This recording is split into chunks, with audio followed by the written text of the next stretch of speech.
The second day of the Vasa, 17th of July 2011, and we come to the second night of the talks on the Digha Nikaya.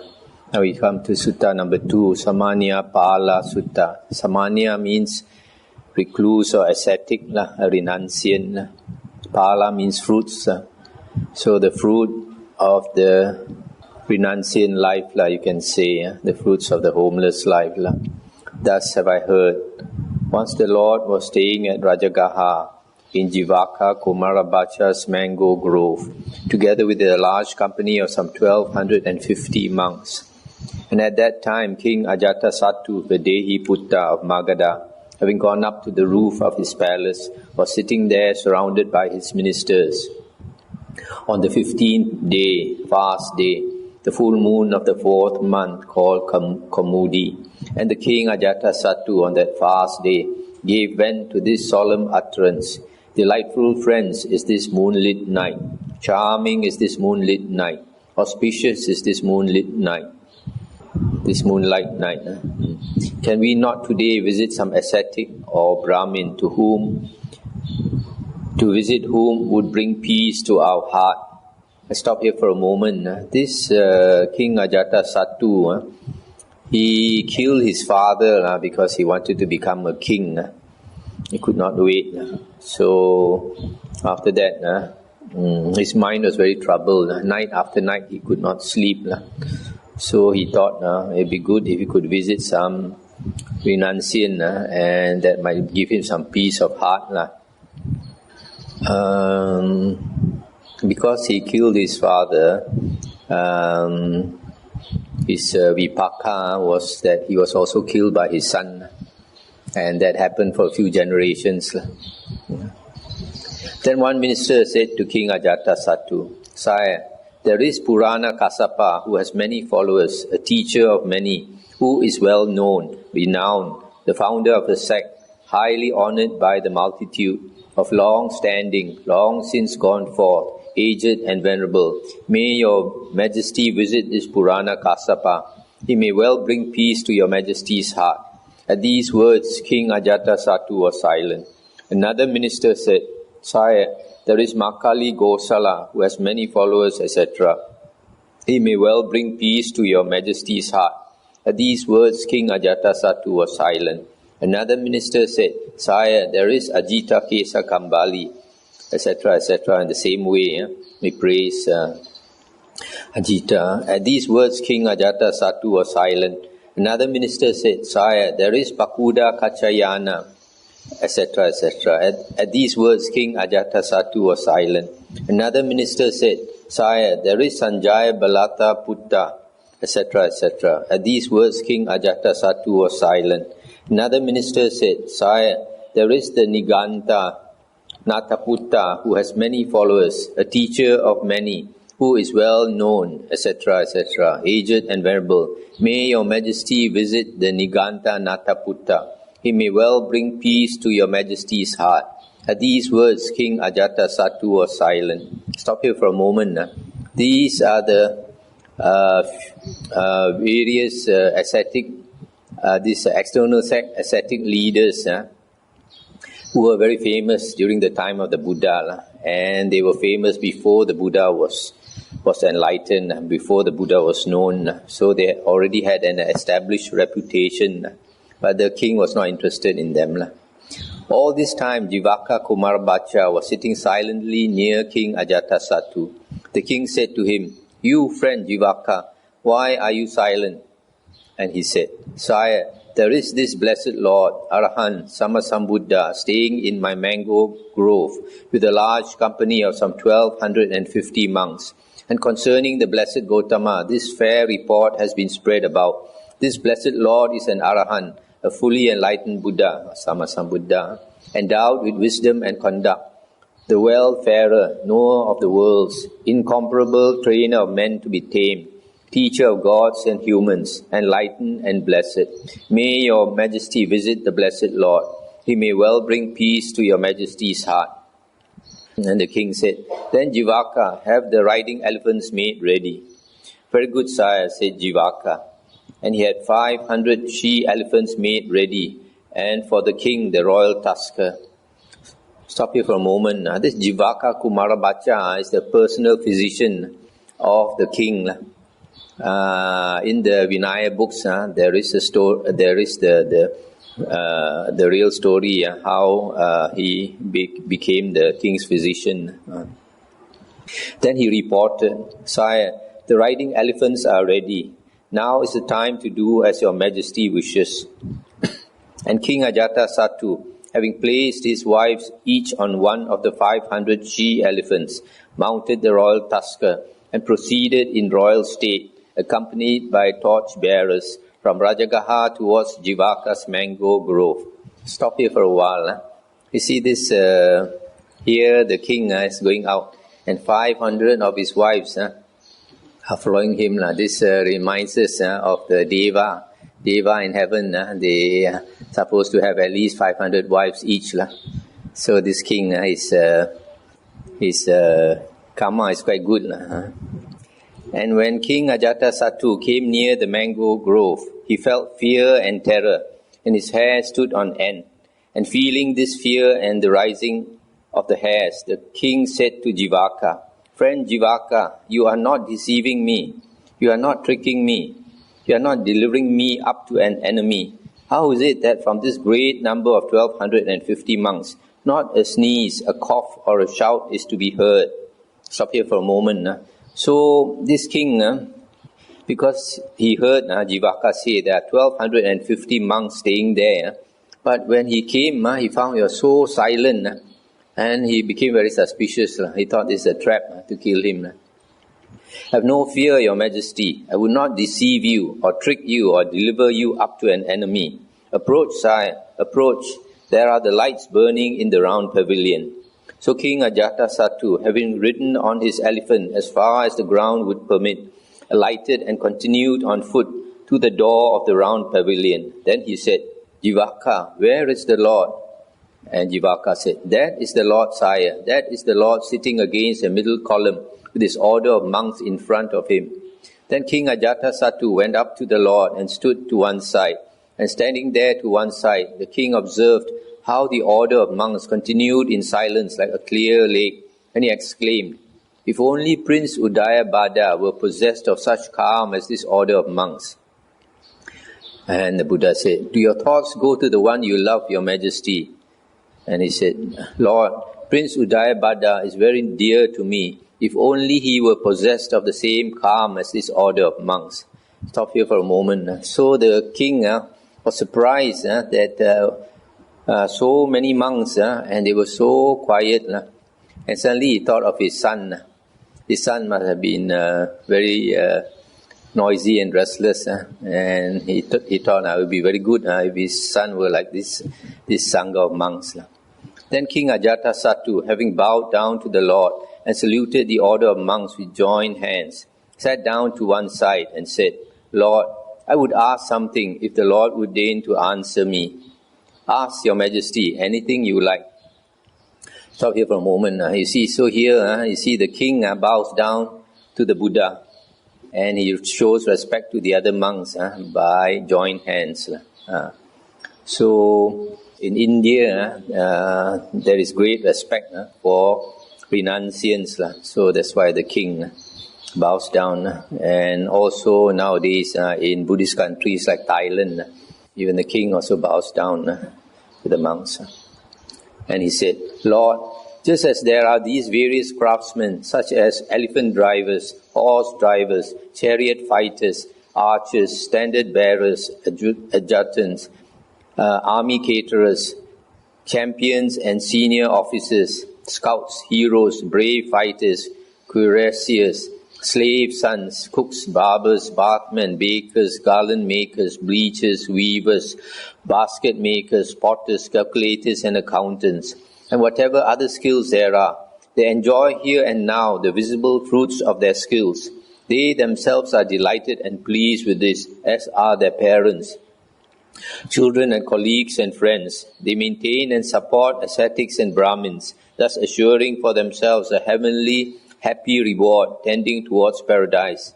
Can you, Lord, point out to such a reward, visible here and now, as a fruit of the homeless life? Stop here for a moment. So this king is like many lay persons, ignorant lay persons. They think, why must a person become a monk? The life of the monk is so hard, so much suffering. I have to live in the forest, beg for the food, have not even a cent in the pocket, and all this thing. And so he wants to know what is the reason for becoming a renunciant, a homeless one. And the Buddha said, Your Majesty, do you admit that you have put this question to other ascetics and Brahmins? I admit it, Lord. Would Your Majesty mind saying how they replied? I do not mind telling the Lord or one like him. Well then, Your Majesty, tell me. Once, Lord, I went to see Purana Kassapa. Having exchanged courtesies, I sat down to one side and said, Good Kassapa, just as there are various craftsmen, etc., they enjoy here and now the visible fruits of their skills, etc. Can you, Kassapa, point to such a reward, visible here and now, as a fruit of the homeless life? At this, Lord, Purana Kassapa said, Your Majesty, by the doer or instigator of a thing, by one who cuts or causes to be cut, by one who burns or causes to be burned, by one who causes grief and weariness, by one who agitates or causes agitation, who causes life to be taken, or that which is not given to be taken, commits burglary, carries off booty, commits robbery, lies in ambush, commits adultery, and tells lies. No evil is done. If with a razor-sharp wheel one were to make of this earth one single mass and a heap of flesh, there would be no evil as a result of that. No evil would accrue. If one were to go along the south bank of the Ganges, killing, slaying, cutting or causing to be cut, burning or causing to be burned, there would be no evil as a result of that. No evil would accrue. Or if one were to go along the north bank of the Ganges, giving and causing to be given, sacrificing and causing to be sacrificed, there would be no merit as a result of that. No merit would accrue. In giving, self-control, abstinence and telling the truth, there is no merit and no merit accrues. Thus, Lord, Purana Kassapa, on being asked about the present fruits of the homeless life, explained non-action to me. Just as if on being asked about a mango, he were to describe a breadfruit tree, or on being asked about a breadfruit tree, he were to describe a mango. So Purana Kassapa, on being asked about the present fruits of the homeless life, explained non-action to me. And Lord, I thought, how should one like me think despitefully of any ascetic or Brahmin dwelling in my territory? So I neither applauded nor rejected Purana Kassapa's words, but though displeased, not expressing my displeasure, saying nothing, rejecting and scorning speech, I got up and left. Stop here for a moment. So here you see this Purana Kassapa, when you ask him a question, he does not answer your question. Instead, he's trying to explain his doctrine, his belief, his view. And his view is that if you kill all the people in this whole world, there's no evil. And if you do good deeds also, there's no merit. This is very dangerous talk. He's saying there's no karma vipaka. So you can do all the evil you like. There's no result of that evil. And there's no use in doing good also, he's saying. So if his followers believe that, then they will not do any good, and they will do a lot of evil. So this king felt displeasure. In fact, he feels like despising this Purana Kassapa, but he thought he should not despise him. So without saying anything, he left. Once I visited Makali Gosala and asked him the same question. Makali Gosala said, Your Majesty, there is no cause or condition for the defilement of beings. They are defiled without cause or condition. There is no cause or condition for the purification of beings. They are purified without cause or condition. There is no self-power or other power. There is no power in humans, no strength or force, no vigor or exertion. All beings, all living things, all creatures, all that lives is without control, without power or strength. They experience the fixed cause of pleasure and pain through the 6 kinds of rebirth. There are 1,400,000 principal sorts of birth, and 6,000 others, and again 600. There are 500 kinds of karma, of 5 kinds, and 3 kinds, and half karma, 62 parts, 62 intermediary aeons, 6 classes of humankind, 8 stages of human progress, 4,900 occupations, 4,900 wanderers, 4,900 abodes of nagas, 2,000 sentient existences, 3,000 hells, 36 places of dust, 7 classes of rebirth as conscious beings, 7 as unconscious beings, and 7 as beings freed from bonds, 7 grades of devas, men, goblins, 7 lakes, 7 great and 7 small protuberances, 7 great and 7 small abysses, 7 great and 7 small dreams, 8,400,000 aeons, during which fools and wise run on and circle round till they make an end of suffering. Therefore, there is no such thing as saying, by this discipline or practice or austerity or holy life, I will bring my unripened karma to fruition, or I will gradually make this ripened karma go away. Neither of these things is possible, because pleasure and pain have been measured out with a measure, limited by the round of birth and death. And there is neither increase nor decrease, neither excellence nor inferiority. This as a ball of string, when thrown, runs till it is all unravelled. So fools and wise run on and circle round till they make an end of suffering. Thus, Makali Gosala, on being asked about the fruits of the homeless life, explained the purification of the round of birth and death to me. So I neither applauded nor rejected Makali Gosala's words, but got up and left.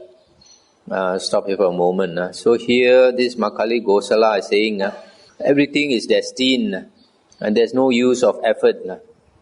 In the sutta, one of the suttas, the Buddha scolded this Makali Gosala and called him a fool, because the Buddha said he's leading people into the woeful plains of rebirth.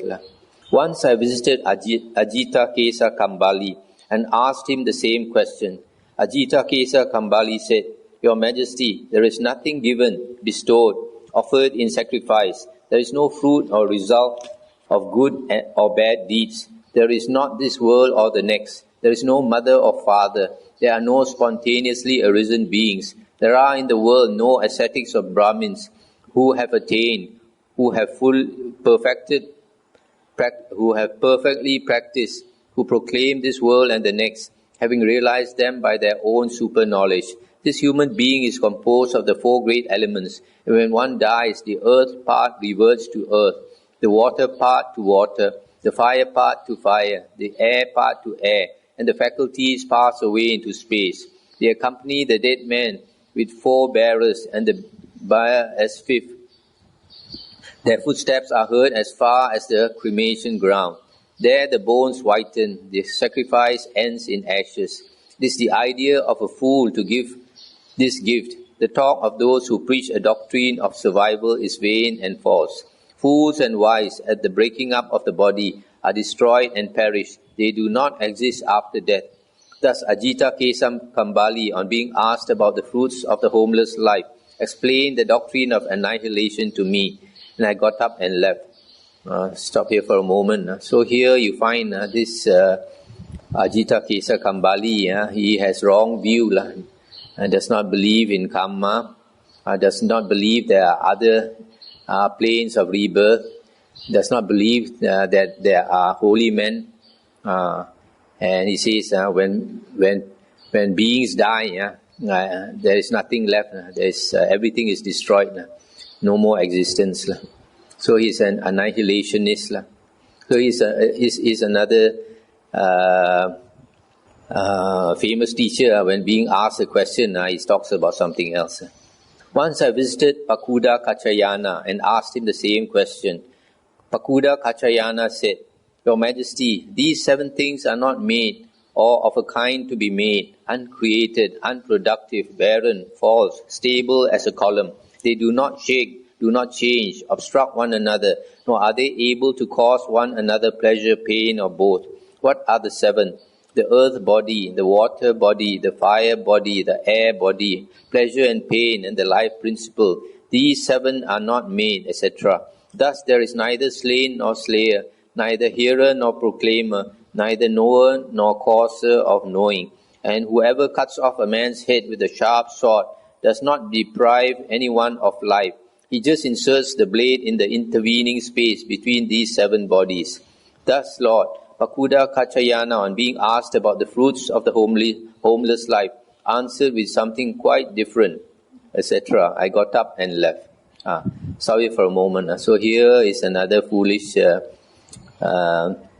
teacher saying about 7 things that he thinks exist. Also says there is no karma vipaka. I visited Niganta Nataputta and asked him the same question. The Niganta Nataputta said, Your Majesty, here a Niganta is bound by a 4-fold restraint. What for? He is curbed by all curbs, enclosed by all curbs, cleared by all curbs, and claimed by all curbs. And as far as a Niganta is bound by this 4-fold restraint, thus the Niganta is called self-perfected, self-controlled, self-established. Thus, Lord, the Niganta Nataputta, on being asked about the fruits of the homeless life, explained the 4-fold restraint to me, etc. I got up and left. I stopped here for a moment. Now, this Niganta Nataputta, this was another famous teacher, but he's one of the few that his followers exist right up to now. They are also called the Jains. And he's one of 3 types of ascetics in India at the time of the Buddha who are naked ascetics. And they are very strict vegetarians, these Nigantas. They are vegans. And not only vegans, even I think up to today, they will not take, like for example, green vegetables. They say green vegetables have life. So they will only take yellow vegetables, which they say have no more life. Because I know a doctor who told me when he was young, he worked in India, and he went to attend to one rich lady and found that she was suffering from malnutrition, and then realized that because they were Nigantas, they were not eating any meat, not taking any milk, etc. Once I visited Sanjaya Balata Putta and asked him the same question. Sanjaya Balata Putta said, If you ask me, is there another world? If I thought so, I would say so. But I don't think so. I don't say it is so. And I don't say otherwise. I don't say it is not. And I do not say it is not. If you ask, isn't there another world? Or both or neither? Is there fruit or result of good and bad deeds? Isn't there both? Neither. Does the Tathagata exist after death? Does he not? Both, neither. I don't not say it is not. Thus, Lord, Sanjaya Balata Putta, and being asked about the fruits of the homeless life, replied by evasion, just as if on being asked about a mango, he were to describe a breadfruit, etc. And I thought, of all these ascetics and Brahmins, Sanjaya Balata Putta is the most stupid and confused. So I neither applauded nor rejected his words, but got up and left. Stop here for a moment. So this Sanjaya is one of those. In the last night we heard about eel wrigglers. He's an eel wriggler. He doesn't say this, he doesn't say that. And he says he doesn't say that he doesn't say also. And so, Lord, I now ask the Blessed One, just as there are these various craftsmen, etc., who enjoy here and now the visible fruits of their skills, assuring for themselves a heavenly happy reward, etc. Can you, Lord, point to such a reward, visible here and now, as a fruit of the homeless life? I can, Your Majesty. I will ask a few questions in return, and you, Sire, shall answer as you see fit. What do you think, Sire? Suppose there were a man, a slave, a laborer, getting up before you and going to bed after you, willingly doing whatever has to be done, well-mannered, pleasant-spoken, working in your presence, and he might think, it is strange, it is wonderful, the destiny and fruits of meritorious deeds. This King Ajata Satu, Vadehi Putta of Magadha, is a man, and I too am a man. The king is addicted to and indulges in the 5 sense pleasures, just like a god. whereas I am a slave, etc., working in his presence. I ought to do something meritorious. Suppose I were to shave off my hair and beard, don yellow robes, and go forth from the household life into homelessness. And before long he does so. And he, having thus gone forth, might dwell restrained in body, speech, and thought, satisfied with a minimum of food and clothing, content in solitude. And then if people were to announce to you, Sire, you remember that slave who worked in your presence and who shaved off his hair and beard and went forth into homelessness. He is living restrained in body, speech, and thought, etc., in solitude. Would you then say, that man must come back and be a slave and work for me as before? And the king said, No, indeed, Lord, for we should pay homage to him. We should rise and invite him and press him to receive from us robes, food, lodging, medicines for sickness and requisites, and make arrangements for his proper protection. What do you think, sire? Is that one fruit of the homeless life visible here and now? Certainly, Lord. Then that, sire, is the first such fruit of the homeless life. But Lord, can you show any other reward visible here and now as a fruit of the homeless life? I can, sire. I will just ask a few questions in return, and you, sire, shall answer as you see fit. What do you think, sire? Suppose there were a man, a farmer, a householder in your service, the steward of an estate. He might think, it is strange, it is wonderful, the destiny and fruits of meritorious deeds. This King Ajatasattu is a man, and I too am a man. The king is addicted to and indulges in the fivefold sense pleasures, just like a god, whereas I am a farmer, the steward of an estate. I ought to do something meritorious. Suppose I were to go forth from the household life into homelessness, and before long he does so, and he, having thus gone forth, might dwell in solitude, etc. And if people were to tell you this, would you then say, that man must come back and be a steward as before? No, indeed, Lord, for we should pay homage to him. We should rise and invite him and press him to receive from us robes, food, lodging, medicines for sickness and requisites, and make arrangements for his proper protection.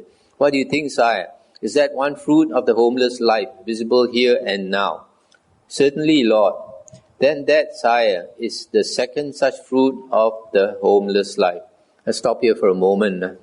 So here you see the Buddha is asking the king, suppose you have a slave or a farmer working for you. And then suddenly one day he decides to become a renunciant. Will you call him back to work for you? The king said, no. He's really practicing as a renunciant, restrained in body, speech and thought. Then the king said we would press him to receive requisites from us and protect him properly and even pay respect to him. So you see, Buddha very quickly shows to the king this is a simple fruit of the homeless life. Once a person becomes a monk, even he's as low as a slave, but when he becomes a monk, even the king also pays homage to him.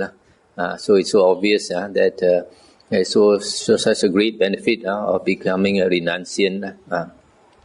But Lord, can you show me any other reward visible here and now as a fruit of the homeless life that is more excellent and perfect than these? I can, sire. Please listen, your majesty. Pay proper attention and I will speak. Yes, Lord, said King Ajatasattu, and the Lord went on. Your majesty, it happens that a Tathagata arises in the world, an Arahant, Sammasambuddha, endowed with wisdom and conduct, wayfarer, knower of the worlds, incomparable trainer of men to be tamed, teacher of gods and humans, enlightened and blessed. He, having realized it by his own super knowledge, proclaims this world with its devas, maras and brahmas, its princes and people. He preaches the Dhamma, which is lovely in its beginning, lovely in its middle, lovely in its ending, in the spirit and in the letter, and displays a fully perfected and purified holy life. This Dhamma is heard by a householder or a householder's son, or one reborn in some family or other. Having heard this Dhamma, he gains faith in the Tathagata. Having gained this faith, he reflects, the household life is close and dusty. The homeless life is free as air.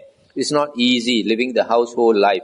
to live the fully perfected holy life, purified and polished like a conch shell.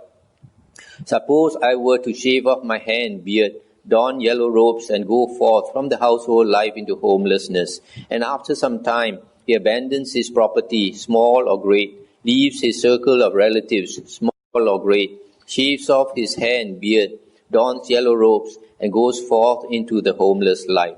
Let's stop here for a moment. So here you see the Buddha says that when an Arahant Buddha arises in the world, then he, having realized with his own super knowledge the state of the world, he proclaims this world with his devas, maras and brahmas, etc. In other words, he teaches the reality about the world because people who are not enlightened, we only understand the world through our six senses, what we see, what we hear, smell, taste, touch, and think. So our understanding is limited by our six senses. Whereas an enlightened person, he has transcended the six senses and using the inner eye of wisdom as well as the heavenly eye, like the Buddha, his third eye or heavenly eye is open and he can see beings that normally we cannot see. So he can see heaven and hell, etc. So he explains all this to us that otherwise we would be ignorant of. And then because he teaches the Dhamma, you see, the Dhamma is heard by a householder or a householder's son. And then having heard the Dhamma, he gains faith in the Tathagata, and then he goes forth. So you see, for a person to understand the Dhamma, he must listen to the Dhamma.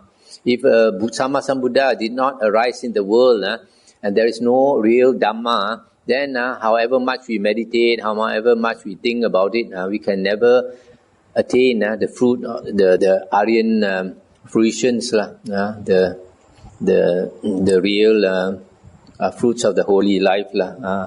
So it is by listening to the Dhamma that we gain faith, and then we decide to practice the holy life. So here you see this person, this lay person, having heard the Dhamma, he thinks as a lay person it's very difficult to practice the holy life. As a lay person, says the family life is close and dusty, whereas the renunciant life is how does he say here? Homeless life is free as air, and so in other words, to practice the holy life only as a renunciant, it is more convenient, more you have more freedom, free as air, freedom to practice the holy life. That's why people go forth. But unless you make some progress as a lay person, there's no point in going forth. If a person is not ready to go forth, you go forth too early, then you will never succeed. Only as a lay person you have practiced enough, advanced enough, then you find that you are restricted in time, you are restricted in many ways. So if you really want to practice, then only you renounce. So a person who renounces, abandons his property, leaves his circle of relatives, small or great, and goes forth. A lot of people, they think they want to renounce, but they don't really understand what it means to renounce. So if a person doesn't really understand what it means to renounce, he should not renounce. You have to be very, very sure of yourself. Because when a person renounces, then he has to abandon his property, he has to leave his family, friends and relatives, etc. If you're not ready to do that, then you're not ready to renounce.